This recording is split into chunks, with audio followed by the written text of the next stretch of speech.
voy a darle la entrada ahora a nuestra. Ella es Jaycee Aracelis Piña Ordaz. Jaycee, ella es deportista, tiene 28 años practicando karate y fue durante 17 años, fue selección nacional. Ella también estudió TCU en Administración de Recursos y sirve en un ministerio para deportistas llamado Esfuérzate y Sé Valiente. Entonces, le doy la bienvenida a Jaycee para que nos comparta ahora los siguientes principios. Jaycee, ya puedes. Gracias, Sheila. Buenas noches a todos. Muchísimas gracias por asistir. Y bueno, como ya Linda le estuvo hablando, habló de un primer principio, yo voy a estar comentándole de otros principios y espero que sea también de bendición para sus vidas, tanto como ha sido para la nuestra. Ya les voy a compartir la pantalla. Denme un segundo. Ok.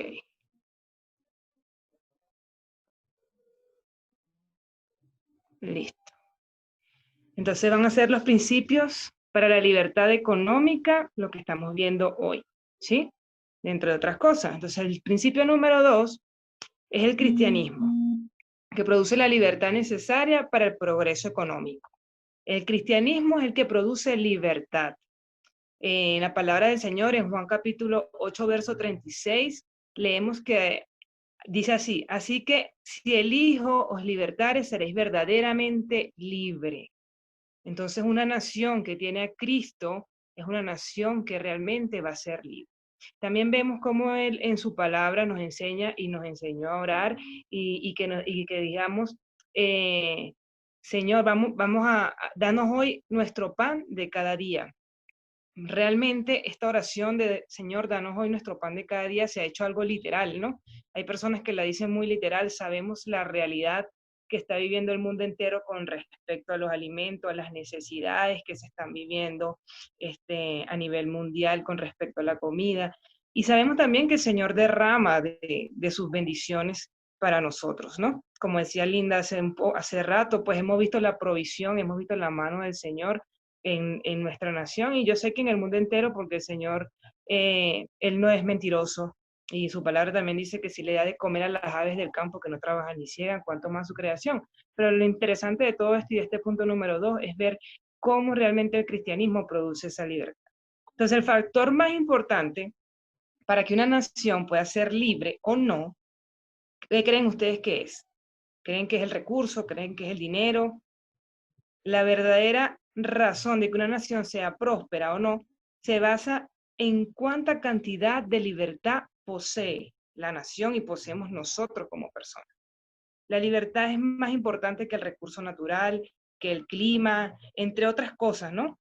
Como veníamos escuchando, tenemos petróleo, oro, chévere, pero la libertad, tenemos todo eso, ¿y qué hacemos con eso? ¿O cómo lo hacemos? Si de repente somos malos administradores. Realmente todo viene de esa libertad que nosotros podemos conseguir en ese principio número 2, cuando decimos que el cristianismo produce la libertad. Todo esto que estamos hablando, lo del oro y todos los recursos naturales, por supuesto que son importantes, por supuesto que tienen sus efectos, pero no hay nada mayor que tener libertad. Entonces, para ello les voy a ilustrar y les voy a mostrar acá, les estamos mostrando una foto que se tomó desde de la península coreana, una foto satelital hecha de noche, y allí pueden ver de repente cómo hay una parte, ¿verdad? La parte inferior que están viendo en su pantalla está muy iluminada, y la parte superior está bastante oscura, son pocos los puntos de iluminación que hay. Entonces, la parte superior que usted está viendo allí es la península de Corea, pero la parte del norte, que está casi oscura. Y la otra es la parte, que es la parte del sur, donde la luz lo que dice es que es una parte de Corea que es próspera, es más próspera que la parte del norte. ¿Eso por qué? Porque al final hubo un grupo, ¿verdad?, de cristianos que fueron para allá, estuvieron evangelizando, haciendo su trabajo de misión, y hubo un momento en que hubo un avivamiento. Cuando existe ese avivamiento, de repente vino el ataque de los japoneses, ¿verdad? Vino la invasión, estuvieron en sus problemas y ellos empezaron a oprimir a los cristianos. cuando ellos comienzan a oprimir a los cristianos tienen que huir, huyen hacia las montañas, allí comienzan a orar, siguen su trabajo, pero ¿qué? Lo hacen a escondidas, porque sabían que estaban perseguidos. ¿Qué pasó? Hubo un momento en que hubo una división. Entonces, los de Corea del Norte se fueron con Rusia o se unieron a Rusia y los de Corea del Sur se unieron a Norteamérica. ¿Qué pasa allí? La parte que se unió a Rusia, ¿verdad? Que es Corea del Norte, que estamos viendo acá, que está un poco oscura o más oscura, ¿verdad? Ellos fueron restringidos de su libertad. Pero en la otra parte, que es Corea del Norte, se conoció de Cristo, se evangelizó, allí estaban los cristianos, y que hubo libertad. Y eso es lo que genera la prosperidad. Por eso decimos en este principio, o se basa en que el cristianismo produce libertad. De hecho, allí en Corea es donde está la iglesia más grande del mundo, en Corea del Sur. Entonces vemos que el cristianismo realmente trae libertad, pero la libertad viene a través de esa relación del hombre con Cristo y viene desde el corazón.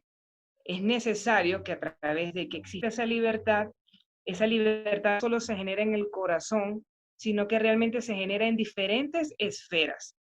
Entonces, vemos que en conclusión, el cristianismo, ¿verdad? Es la fuente de libertad que existe en todo el mundo, sea de una forma directa o sea de una forma indirecta. Es la fuente que realmente va a traer prosperidad. Como vemos aquí, el cristianismo produce libertad y a su vez la libertad va a producir prosperidad. Si tenemos libertad, entonces vamos a poder también tener prosperidad. Ya vamos a ir viendo más adelante cómo se va generando acá lo de la libertad y la prosperidad. Está el principio número 3. El principio número 3 es que una economía cristiana fluirá del corazón del hombre hacia afuera. No es que simplemente, bueno, tenemos la parte del conocimiento, sí, el texto, sabemos lo que dice, no es simplemente eso, sino que realmente es desde el corazón del hombre, esa economía cristiana fluirá del corazón del hombre hacia afuera. Solo el cristianismo es el único que puede traer cambio en el corazón del hombre. Conocer de Cristo es el único que puede traer cambio en nuestro corazón. No es la religión, no es ninguna otra religión, no es ninguna otra ideología, sino realmente conocer del Señor. Él es el que planta en el corazón y también poder tener el autogobierno y el carácter cristiano que hemos de necesitar para poder llevar esa buena economía. Todo esto es necesario para que realmente nosotros podamos seguir avanzando. Como vemos acá, sin el cristianismo vamos a estar, ¿qué? Atados, vamos a estar realmente rendidos a las cosas del hombre. Pero mientras que conozcamos de Jesús, mientras la gente, la población, más le podamos hablar a la gente del Señor, vamos a traer esa libertad, porque el Señor es el que cambia el corazón. El cristiano, como vemos, Cristo, como le estaba diciendo, es el que va a traer ese cambio interno en nuestro corazón para que pueda producirse ese carácter.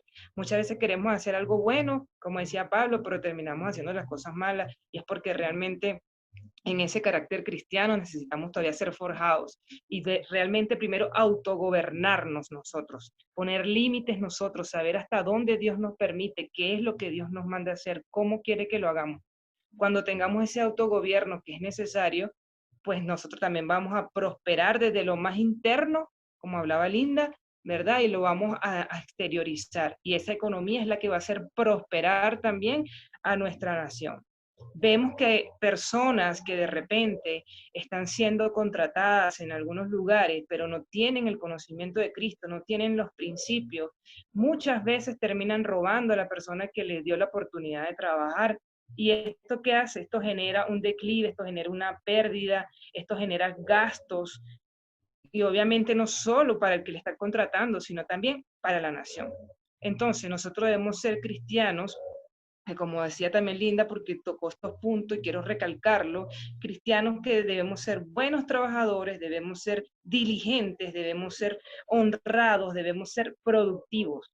¿Por qué? Porque la falta de productividad, la deshonestidad, todo eso, la pereza, eso causa pérdidas y causa pobreza. La otra parte que debemos tener en esto del autogobierno y el carácter cristiano, ¿verdad? Es que nosotros realmente debemos cumplir esa regla de oro que nos deja el Señor en su palabra en Mateo 7:12. ¿Qué dice esa regla de oro? Dice, todas las cosas que queráis que los hombres hagan con vosotros, así también vosotros haced con ellos. Entonces, si yo no quiero que yo tenga un negocio, supongamos yo vengo, estoy emprendiendo ahorita, estoy en Venezuela y bueno, el Señor me permitió tener un restaurante, una cafetería, wow, genial, y es uno de mis sueños. Yo quiero tener un lugar, un café donde se pueda servir, donde la gente pueda conocer del Señor, donde se pueda llevar un mensaje. Ajá, y de repente yo en vez de hacer las cosas bien, anteriormente estuve haciendo cosas malas, ¿cómo yo voy a creer que los demás van a ser honrados conmigo? Entonces eso se debe. Nosotros debemos ser y tratar a la gente como nos gustaría que lo hagan con nosotros. Si alguien me dio un vuelto de más, ¿qué voy a hacer? Tengo que regresarle, tome señor, porque el día que yo tenga mi negocio, ¿qué quiero yo que hagan conmigo? ¿Cómo me gustaría que me traten? Entonces esta regla es muy importante dentro del carácter cristiano, dentro del autogobierno y dentro de la economía que el Señor nos está enseñando. Todas las cosas que queráis que hagan con los hombres, con vosotros, así también haced vosotros con ellos, tengámoslo en cuenta. Otra de las cosas importantes dentro de la economía que estamos viendo hoy a través de la palabra de Dios es que es muy importante ahorrar. Es bien importante el tener un buen uso de todos nuestros bienes, sí, ser buenos administradores. Eso es parte del fruto de ser cristiano también, ¿sí? De que nosotros también podamos hacer inversiones, que podamos también ser productivos, que tengamos la mente activa dentro de esa libertad que Dios nos dio, ser creativo, como hablaba el chico que estuvo interviniendo anteriormente, excelente.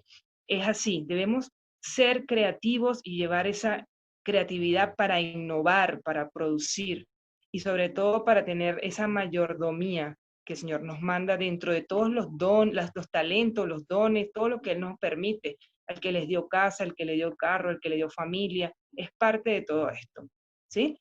También es muy importante que veamos que la mayoría de los inventos y de los avances que han existido en el mundo, eso también me impactó mucho, ha sido generado por personas cristianas o por asociaciones cristianas. Entonces veamos cuán importante es que si el Señor es quien nos ha dado todos los dotes para hacerlo, Él lo seguirá haciendo aún dentro de toda la situación que nosotros podamos estar pasando. Eh, para finalizar, quiero decir en este punto, ¿no? De que nosotros necesitamos tener ese carácter y ese autogobierno para que la economía de nuestro país pueda prosperar. Recuerden esto, el carácter cristiano y el autogobierno. ¿Para qué? Para que la economía pueda cambiar. Y recordemos que todo fluye desde nuestro corazón. Había un lema en un canal televisivo en Venezuela que el que es venezolano lo conoce y el que no se lo voy a presentar, y dice así, que nada cambia si tú no cambias. Entonces nosotros debemos cambiar desde lo más profundo de nuestro ser para que lo demás pueda cambiar. ¿Sí? Sin esperar que lo demás cambie, porque obviamente eso se va a repercutir. Voy a contarle un testimonio rapidito. Shaylee les contó que yo soy atleta, que fui selección nacional durante varios años. Yo viví dentro del Instituto Nacional de Deporte y yo hice trabajo ministerial ahí dentro y yo tenía una lucha con los atletas porque cuando íbamos al comedor, ellos se coleaban y yo venía de entrenar igual que ellos, cansada igual que ellos, con hambre igual que ellos, y eso era todos los días. Entonces yo estaba como en una campaña de no colearse. Daba el ejemplo y trataba de hacer eso. Y hubo un día que tuve un encuentro con un chico y le dije, mira, delante de mí no te vas a colear, no debes hacer esto, pero él igual se coleó. Yo estaba muy indignada, pero como yo sabía que tenía que ganármelos para el Señor, no me podía molestar con él, tenía que buscar la manera y el Señor me dio una estrategia. Entonces yo me le acerqué y yo le dije a él, mira, ¿por qué te coleaste? Y él me dijo, yo me coleé porque todo el mundo lo hace. Yo le dije, bueno, si todo el mundo lo hace, yo considero que tú no eres todo el mundo. Y si todo el mundo se lanza por un barranco, ¿tú te vas a lanzar? Él me dice, no. Entonces yo le digo, ok, ¿qué harías tú si en algún momento de la vida Dios te permite ser un empresario con muchos bienes y contratar a alguien que tú conociste en este lugar haciendo las cosas mal? coleándose, robando, ¿tú lo contratarías? Y me dijo, no. Y allí lo dejé y le dije, bueno, Dios te bendiga, yo espero que entonces puedas analizar esto. Entonces veamos tan importante que realmente nosotros podamos hacer con los demás como nosotros queremos que los demás nos traten a nosotros y cómo realmente tener un autogobierno, cómo ser nosotros ejemplo para que realmente la economía de nuestro país pueda cambiar y pueda prosperar, y esto se basa en todo, incluyendo en los valores. Continúo ahora con el principio número 4, y el principio número 4 nos habla acerca de que la propiedad privada es un componente fundamental de las economías prósperas y avanzadas.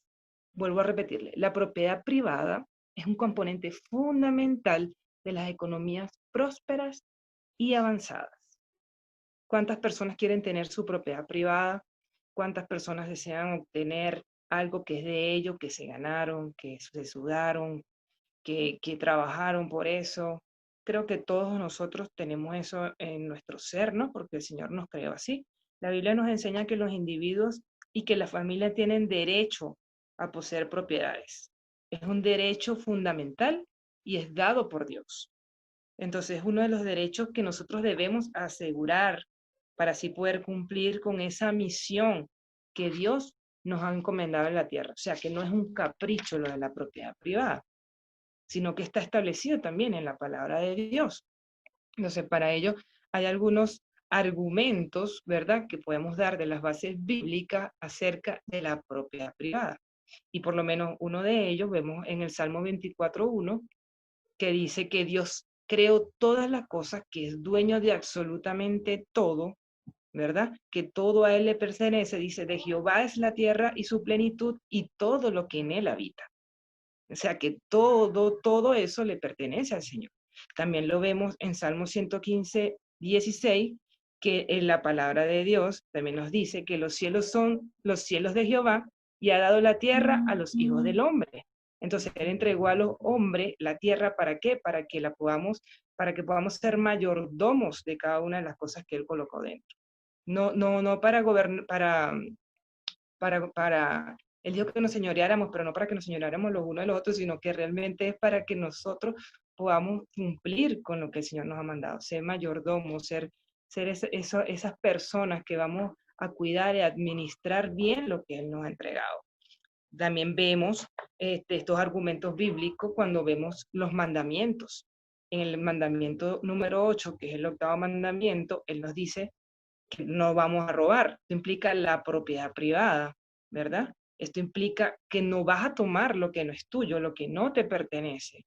Igualmente tenemos el mandamiento número 10, que nos habla de que no debemos codiciar. Esto también implica una propiedad, la propiedad del prójimo. Es que yo no debo estar envidiando, deseando con codicia la cosa de mi compañero, de mi prójimo, de mi hermano. No, ahí están en los mandamientos. La palabra de Dios habla claramente entonces acerca de la propiedad y cómo nosotros debemos interactuar con respecto a ella. El octavo mandamiento vemos que entonces implica el derecho de la propiedad privada, y el décimo implica la propiedad privada de cada uno, donde ninguno debe codiciar. También vemos esta historia dentro de la palabra de Dios acerca de la familia del antiguo Israel, ¿verdad? Cuando Él les daba las tierras que podían poseer. Ellos podían gobernar sobre sus propias propiedades. Ellos podían hacer y deshacer con sus propiedades, obviamente conforme a lo que el Señor pedía. Eso lo vamos a leer en Josué 12:31. Entonces veamos qué interesante es que no es un capricho, que no es algo de que nosotros, no, sino que es lo que dice el Señor en su palabra. ¿Ves? La ley de Dios decía que no muevan las marcas, que no, Él decía en esa historia que nosotros no podíamos pasar los límites, ¿verdad? Que existían fronteras. Esos límites entre los vecinos, entre las fronteras, no se podían violar, digámoslo así, no podías pasarlo. Es lo mismo que pasa hoy en día, debemos respetar la propiedad privada. No debemos invadir lo que no es nuestro, ni violar lo que no es nuestro, ni tomar lo que no es nuestro. Entonces, obviamente, nosotros aquí estamos viendo que se han violado muchas cosas, que ya está incluso la propiedad privada ya no, ya cualquiera de repente puede entrar y si uno quiere decir, oye, mira, no, no, eso es mío, no se puede. Tengo una historia acerca de mi papá, incluso ahorita en la cuarentena, una casa de él fue invadida por vecinos que no conocen de toda la vida. Y bueno, ha sido un tema interesante porque yo sé que si uno va y habla con alguien que de repente esté conectado dentro del ámbito que ahorita se suscita, sea un líder, de repente podamos ir y hacer algo, pero no es la idea porque no es lo que Dios quiere. Entonces hemos ido por los canales regulares y dentro de los canales regulares a él le ha tocado esperar muchísimo y yo veo que incluso la persona lo denunció a él. Entonces es algo súper extraño, súper loco que se está viviendo en estos tiempos, cuando la Biblia lo que nos dice es que si alguien roba, porque está tomando la propiedad privada, algo que no te pertenece, algo por lo cual tú no trabajaste, entonces tienes que restituirlo 2, 3 y 4 veces más. Entonces, ¿cómo nosotros realmente debemos andar conforme a lo que dice la palabra de Dios, conforme a lo que la palabra de Dios dice acerca de la propiedad privada y la restitución, ¿sí? Y poder realmente desde el corazón presentar estos cambios, la restitución que debe hacerse, de hecho, por esa persona que está invadiendo, que está robando la propiedad privada a esa propiedad. Y para ello vemos acá que la palabra de Dios siempre nos está respaldando con respecto a ello. También vemos en la palabra un ejemplo claro cuando Jeremías compra un campo a su primo. Él lo que hace es que le entrega el dinero, él firma delante de testigos de que ha pagado y que eso obviamente le pertenece, y es lo que nosotros debemos hacer.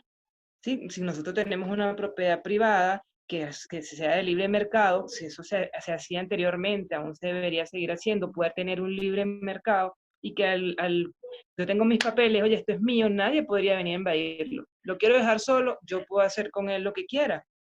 Si yo quiero venderlo, si yo quiero alquilarlo, lo que yo quiera, es lo que se debe hacer, ¿verdad? Pero bueno, son aspectos bien importantes para el derecho de poseer una casa, el poder hacer claramente de una manera bien evidente ante cualquier persona que se transfiere una propiedad como lo hizo Jeremías, y es lo que nosotros debemos tener como ejemplo. Debemos tener todo bien manifestado, bien escrito, de una manera en que todos puedan saber qué fue lo que pasó con esa propiedad en este caso. Entonces, para continuar, eh, quiero que podamos tener bien en cuenta algo que nos genera una pregunta. Y la pregunta es, ¿quién es el administrador primario de la propiedad privada de Dios? ¿Verdad? ¿Quién podría ser? Supongamos, vamos a tener en mente, tenemos a Dios, creó todo, hay quien nos puso a cada uno en su lugar. ¿Quién es el administrador primario? Existen tres instituciones divinas, que es la familia, la iglesia y el Estado, que de alguna manera tienen autoridad en ese campo de la economía. Pero la familia es la institución primaria que Dios dio, que otorgó, como vemos en Génesis 1, para que realmente pueda, pueda tener esta administración, ¿sí? Entonces, vemos que en esa historia que Dios nos habla, o en la palabra de Dios, cuando Él creó a Adán, creó a Eva, le dio los recursos, le dio todo lo que necesitaban, le dijo que se fructificaran, que se multiplicaran, que se señorearan sobre la tierra. Entonces, ¿a quién el Señor le ha entregado esa administración primaria? Que ha sido a la familia. ¿Para qué? Para que puedan tener dominio sobre la tierra, para que puedan tener propiedades, porque a través de ella, de las propiedades, se tiene poder y a través de eso se puede cumplir la misión, ¿verdad? Y el dominio, que es el Señor, lo que el Señor nos ha mandado para extender el reino de Dios en la tierra. Eso me impactó mucho, no es por, yo a veces busco el porqué de las cosas, entonces no es que es un capricho, porque vuelvo a traer a veces la gente, por lo menos ahorita en este tiempo, hay gente que hace cosas por capricho, hay gente que dice, bueno, esto es así porque a mí me parece y simplemente por emoción. No, el Señor nos permitió como familia tener tener la primicia de poder administrar todo lo que el Señor ha dado como familia, ¿Por qué? Porque Él quiere que nosotros extendamos su reino en la tierra. Tenemos derecho a la libertad de expresión, tenemos derecho a la alabanza, Dios nos hizo libre y Él quiere que tengamos libertad. Es lo más importante, ¿sí? Porque a su vez vamos a tener también derecho a a la propiedad. Si tenemos propiedades, tenemos poder para el resto, para poder llevar así el resto de los derechos que nos han sido dados. Debe dar el derecho a la propiedad, que es muy importante, tratar de que ese derecho a la propiedad sea preservado, y los derechos humanos. Esos son los derechos fundamentales que nosotros debemos de preservar. Pero bueno, sabemos que, que obviamente están existiendo movimientos, están existiendo, la parte política está influenciando todo esto y vemos como de repente el socialismo, el comunismo, el marxismo, el estatismo, han querido tomar ese primer lugar que le toca a la familia, han querido tomar ese gobierno completo y realmente lo que tiene que hacer el gobierno civil es cuidar, ¿sí? Ellos quieren controlar y poseer todas las propiedades, pero lo que tienen que hacer es velar y cuidar. Obviamente que cada uno va a tener el cierto límite, ¿no? De lo que hablaba ahorita, como el Señor cada uno lo limitó. Entonces, ¿la iglesia tiene derecho de tener propiedades? Por supuesto que sí. ¿Propiedades para qué? Para cumplir con su misión, con el mandato que Dios le mandó, el Estado también, pero para tener algunas propiedades, supongamos que tiene un edificio donde en ese edificio hace vida y labor la policía. ¿Por qué? Porque es el ente encargado de velar por los ciudadanos, que es parte de la tarea del gobierno civil, pero la familia es la institución divina que tiene el mayor campo de autoridad en la economía, porque así lo ha determinado el Señor. Solo por eso los gobiernos están para proteger nuestros derechos, para protegernos, para nuestra propiedad, perdón, y para proteger los recursos. Esa es la tarea que tiene el gobierno civil. Desafortunadamente, muchas de las naciones o de los estados, en vez de proteger, lo que están haciendo es robando y haciendo las cosas al revés. Entonces, el concepto de eso de propiedad, de que esto es mío, eso viene arraigado desde muy pequeñito en nuestras vidas. Vemos a los niños que ellos pelean por sus cosas y le dice al otro, no, dame acá, esto es mío, esto no es tuyo. Pero eso de que es tuyo, o nosotros